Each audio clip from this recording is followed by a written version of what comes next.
What's up, Space Engineers? Motherfucker Jones here again to bring you another video on a large ship I've been working on called the Revenant.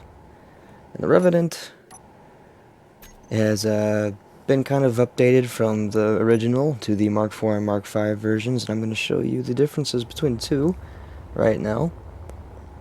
And it's kind of like a smaller style Corvette ship, but it's got a lot on it.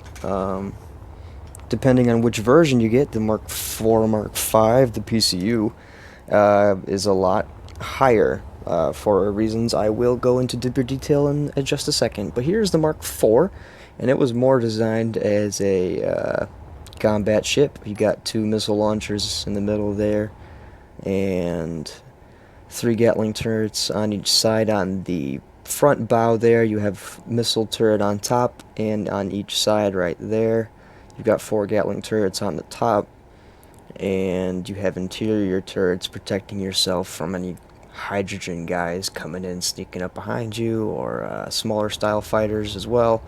Also deflected, has them to attack and deflect missiles. You know what I mean? Intercept, I guess, more is the word for it. And only the front tip there is heavy armor. It is actually mostly light armor for maneuverability. The more maneuverable you are with these bottom thrusters here, then the more likely you are able to dodge the incoming missiles and bullets as well. Thinking about actually doing a Mark VI version of this and putting even more thrusters on the bottom there, maybe just 2 or 4 more. I'll see where I can put them. But yeah, that's kind of the military version of the Revenant. Also, you can see we also have gyroscopes kind of tucked away, hidden behind there. That's not the only gyroscopes on the ship. There's other ones as well, tucked in between the armor. Got the cockpit / bridge there, whatever you want to call it.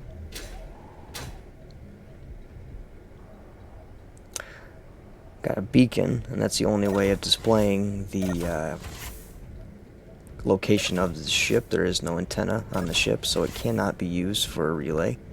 Well, you could obviously slap one on anywhere you want, but you got 2 cryopods, 2 medical stations on each side, a few seats for passengers to be sitting on, and you have a cargo container on each side that is conveyed to the rest of the ship.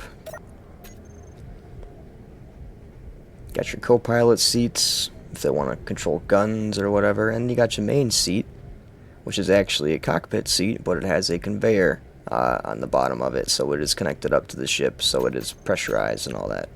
So even if the cockpit loses pressurization, the captain or the pilot will not. Kind of a neat way to do double glass too, I figured, huh? Right? Anyway, hopping out of this and moving over to the Mark V. Actually, before we move onto the Mark V, let's show you the PCU of the Mark IV. It's 10,555, and it could be slimmed down, so that's why I made the Mark V, which is right over here. And it's kind of more civilian purposed. Instead of having the rocket launchers in front, I swapped them out with a few drills, a light there. And those drills are on a piston. Yes, I know some of you are like, why? Why would you do that? That's clang. Why?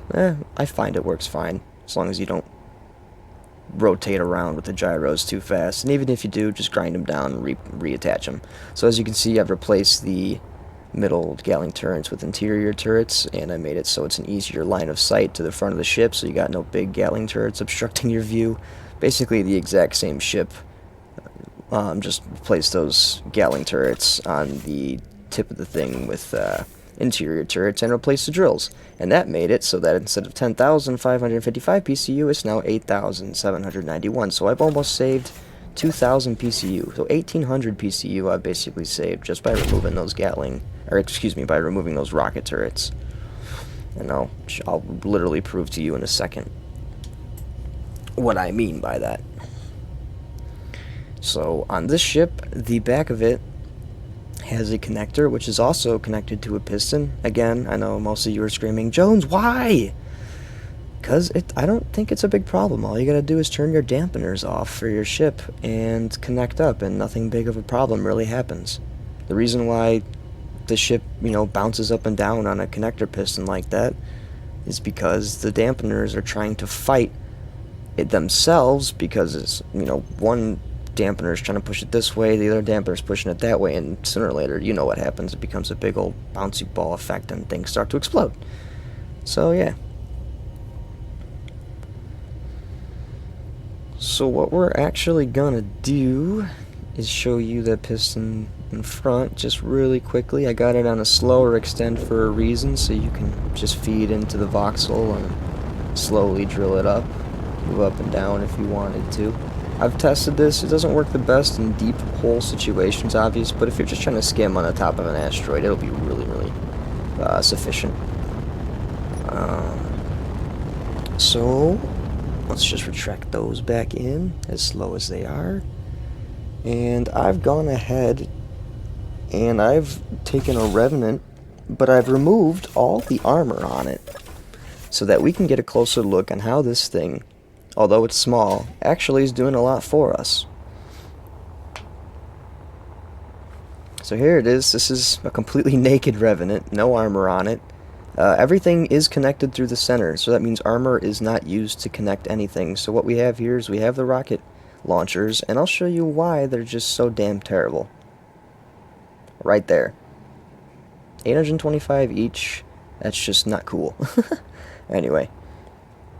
You have O2 generators sticking out of the large port sides of the assemblers that are tucked away in here. And those assemblers are all modded up with 6 modules. I would do 8, but then I wouldn't have any room for these H2 gens, which I actually think I'm going to reorientate later. But anyway, here's the refinery with some speed modules, and there is your large cargo container. The refinery's large ports are connected to the cargo container's large ports. Believe it or not, there is a connection there, and then these large ports are all connected through here, so this whole ship is large port connected. It's conveyed properly. Those are the gyroscopes I was telling you about before that were hidden behind those 2 pieces of armor. You got your thruster packs there, 2 more gyroscopes tucked away behind the armor again. On each side, you have the 2 large hydrogen tanks there. Yep, you got 2 large ones, and they are also piped up to the reactor, and you do get a jump drive.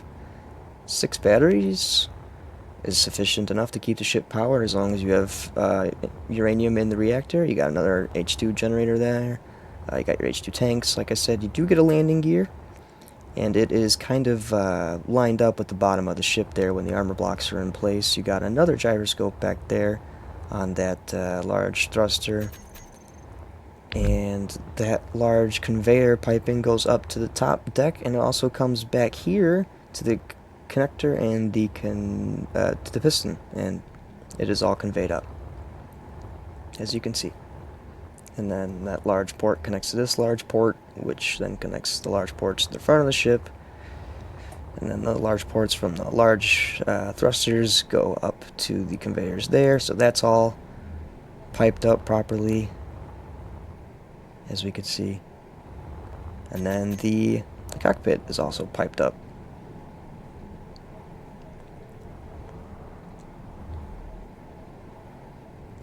So yeah, that's how it really works. I mean, it's got basically everything a starting player would need, and I really think that's important to pack into one compact package.